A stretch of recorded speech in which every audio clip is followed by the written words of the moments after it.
Hello, my name is Jason Leach, and we're doing some repair work on our Highway 4 mat stuff here in our room. We had a little accident coming in with the lawnmower, and you got to remember to turn the blades off when you come into it by wonderful helpers.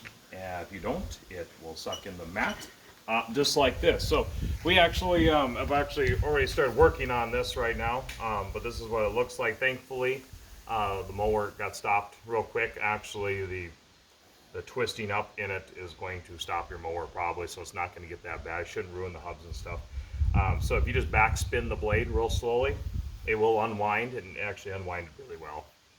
But the mat will go up inside, obviously. So with doing that, what happened is we had a hole, and we had to fix a hole here. So we just took a box knife or a cutter and squared it off because it was all shredded like you see. And so we just kind of squared it off and made the edges kind of nice. And then I just happened to have some of this extra mat. This mat came from actually a paper mill. I believe is where this mat came from, but you can get it in other places. It works really well for a floor. Water passes right through it and everything, and you don't have to get the expensive concrete. So, well, we cut the squared it off, and then I cut a piece, about 10 inches wider, and then 10 inches deeper, just so that we could lay it underneath. So what we did here is we just lifted it up and we just slid it underneath the mat, and we're in the process of putting some pins in. It's good to have it, all your seams facing out towards the door.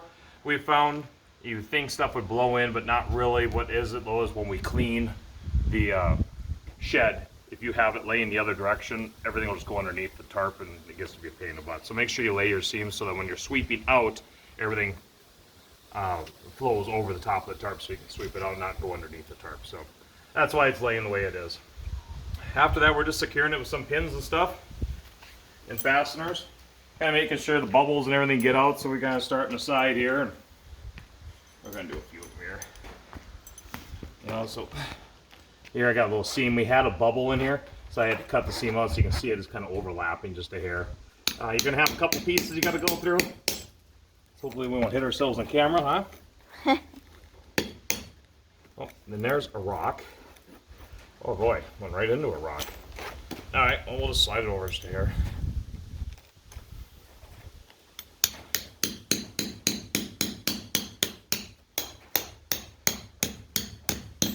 You gotta get these really long nails. In fact, these are almost not even long enough sometimes. It's a class 5 base underneath here, so you're just trying to get deep enough where it holds the friction.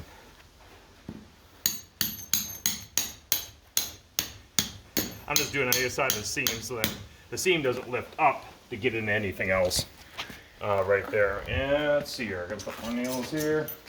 And we're just gonna go across. Let's kind of walk along, kind of pushing it towards the side of the shed. If there's any bubbles or anything, it's actually laying really nice right now, so there shouldn't be too many bubbles.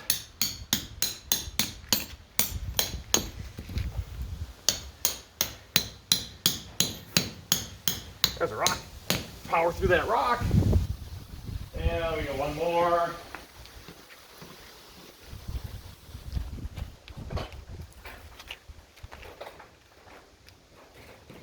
Alright, back. I'm just going to put one on the edge. It kind of looks like a lot of them when you get little pieces.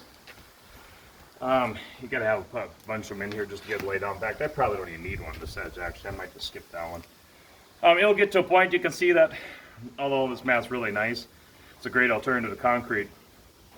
It does get beat up coming in, like the skags of snowmobiles. Anything that drags in, it does get beat up. If you can scan down here, you can kind of see it gets beat up. I've patched it a few times. To be honest, one more damage or something like here, I'll probably come back to here with the whole mat, just get a big cut all the way, and we'll just make one big long piece and just replace it. But for the cost and everything, it's really cheap to replace and it's very easy, and it's a good alternative to concrete. So hope you enjoyed this video for showing how to patch the flooring and stuff, and do not to do is to get it out of your mower, and thanks for watching.